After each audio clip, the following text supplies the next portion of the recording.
Hey everybody, welcome back to my channel. If you are new here, welcome. My name is Kitty. As you can tell by the title, I am going to be reading some scary stories that you have sent in. So if you guys are interested in paranormal, supernatural type stories, make sure to keep watching. This first story comes from the Navajo Nation and it's titled Bunk Bed. Don't mind me if I'm looking down because I'm reading this along with you guys, so my eyes will be down here. When I was little, I shared my room with my sister. We had a bunk bed next to our window. She slept on the bottom and I slept on top because I was afraid of the dark. Whenever me or my little sister got scared, we would knock 3 times on the side of the bed as I am here, do not be afraid. And we would go back to sleep. We could not speak loudly or we would get in trouble. One night, I woke up around 2 to 3 to the dogs barking outside. We had a curtain that I would peek out of if we heard the dogs, thinking it was my dad, who at the time worked late, but for some reason, I could not open the curtain to peek out. I heard what seemed like running around outside by the window while the dogs chased it. 2:54 in the morning, guys. I'm talking about right now. And I'm reading these. I was so scared. I knocked hard on the bed and waited for my sister's knock. My heart was racing and I started to get scared more. I was about to jump up and climb down. Then I heard a on the bed. I sighed with relief, knowing my sister was down below. So I laid back down and started to finally fall asleep. By then, the dogs ran somewhere else. After a few minutes, I heard someone walking in the hallway, and at the time, we always slept with our door open. Thinking it was my dad who came home, I thought nothing. Then I heard what seemed like dragging coming from the hallway, which sounded like it was coming closer to our open door, but very slowly. I called out, "Dad." Dragging sound stopped and it got quiet. I got scared and I knocked 3 times. This time, my sister's knocks took 10 seconds from the first knock. I thought maybe she hears the dragging sound from the hallway too. I whispered to her, "Did you hear that too?" She replied, "Yes." But no noise came after that. I must have dozed off after that. And I woke up to the dogs barking by our window and I looked out.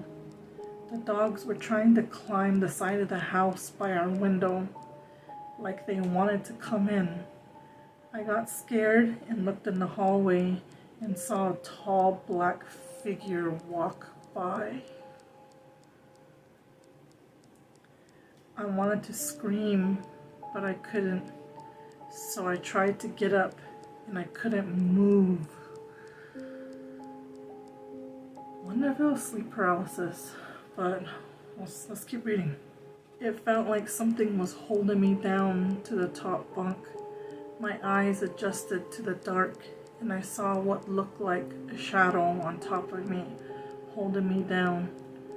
I turned my head and closed my eyes. I could not even cry or scream out. It felt like it lasted forever, but it was only seconds. And then I freed myself and sat up crying, knocking 3 times for my sister's response, but nothing, and the hallway light turns on and my mom and dad came in our room. They turned on the lights. I grabbed my dad and was scared. I told him I saw something walking in the hallway and something was on top of me, holding me down. I told him to wake my sister up because I thought she was in a deep sleep. But my mom and dad said, "Why? She's not sleeping in here with you right now." She fell asleep with us in our room. Chills. Creepy. Freaking creepy. What the hell? Mad chills. Since I fell asleep earlier before her, I was so shocked I did not know what to think. Who was knocking with me through the night? Who spoke to me? Who was sleeping on the bottom bunk? After a month or so, my parents seen a medicine person and they told them about that night. The medicine person said that thing had a helper to try and harm my family. They made the dogs go crazy and they planted things inside the house. I guess I woke and saw when I wasn't supposed to. So one of those things held me down so the other can plant items in our home. The medicine person did their thing and took out whatever those things planted, and everything was okay again. After that night, I never slept on the top bunk, and I shared the bottom with my sister.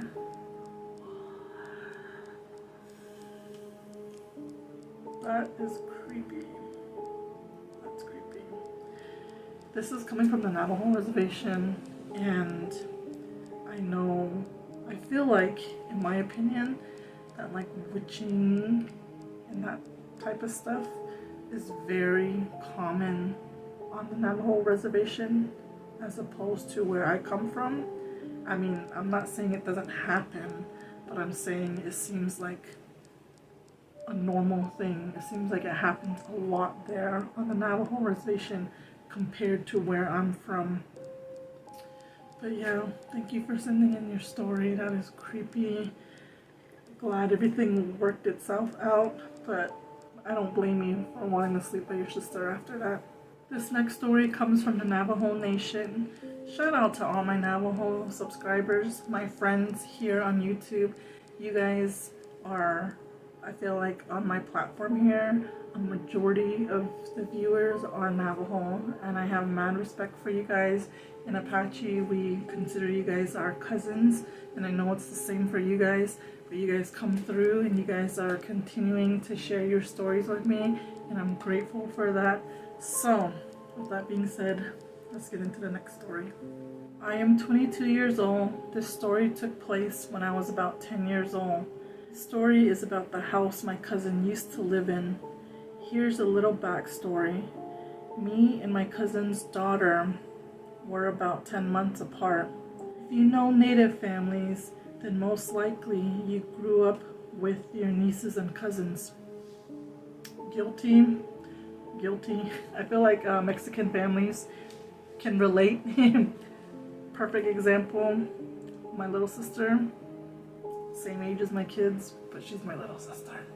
If you know, you know. During this time, my cousin would work all day, and then her husband would be away for work during the week and come back on the weekends. So me and my niece would be home alone a lot, along with her younger siblings. I remember how the master bedroom was the creepiest room within the house. I remember seeing their dog growl at the laundry room that was connected to the master bathroom.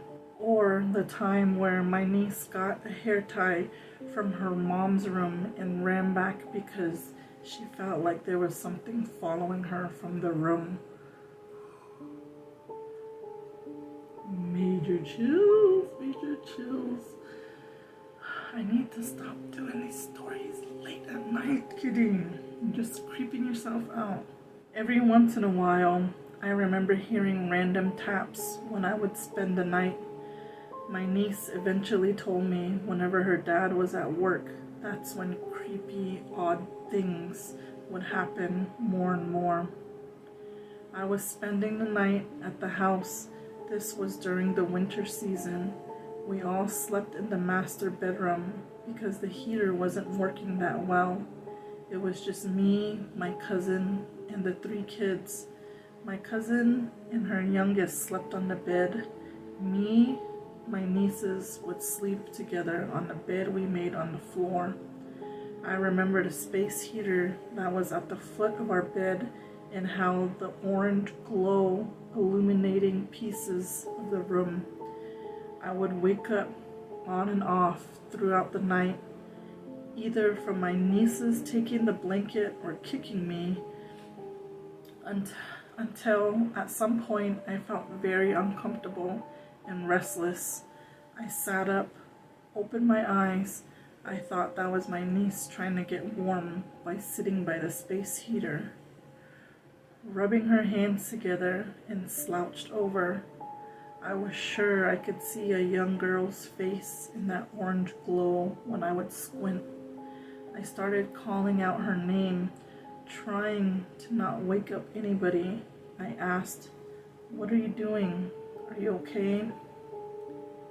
Everything felt still and quiet for those moments. Then I heard my niece roll over, her arm hitting my arm. I slowly looked down to find that she was still asleep. Oh my gosh. Okay. The figure I saw trying to warm itself up starts to turn its head toward me. My heart began to beat fast. I rushed to lay down and had to tug a couple of times before I could get some of the blanket from my niece. Before I was fully covered, I felt a cool breeze my way. I was so scared. I held my niece and covered us both and closed my eyes shut. I laid still and even would hold my breath. I was scared that it could hear my heart beating and come closer. I didn't move for the rest of the night, hearing the tapping sounds start up again. At some point, I fell back asleep, but the image of the figure of the little girl rubbing her hands together wouldn't go away as I slept. After that night, I didn't want to spend another night.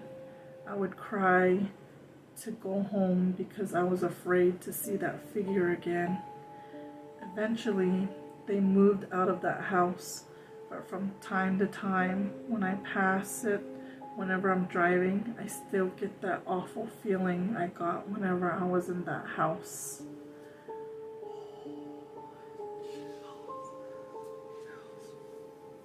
Crazy, that's crazy. Oh, I got mad chills through my body right now. I'm not even lying. That's creepy. Thank you for sending in your story. I have never experienced anything like that. I think nothing like that. Nothing like that. But I do believe places hold like energy, and there is a such thing as residual energy. So maybe something happened there. That seems to be the case on a lot of reservations.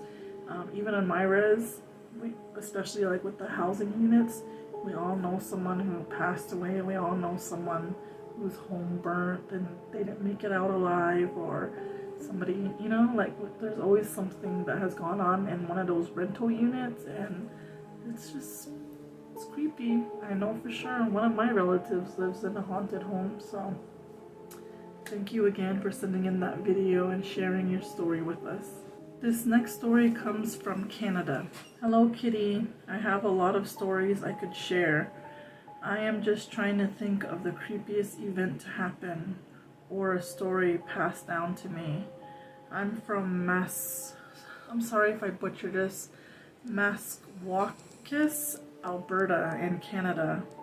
I'm sorry if I butchered that. I'm pretty sure I did. My mom's house is by the old residential school in Meniskin, Massachusetts. Her house is one of the oldest houses in the area as well. I walked from a friend's house early one morning after drinking with her and her boyfriend all night.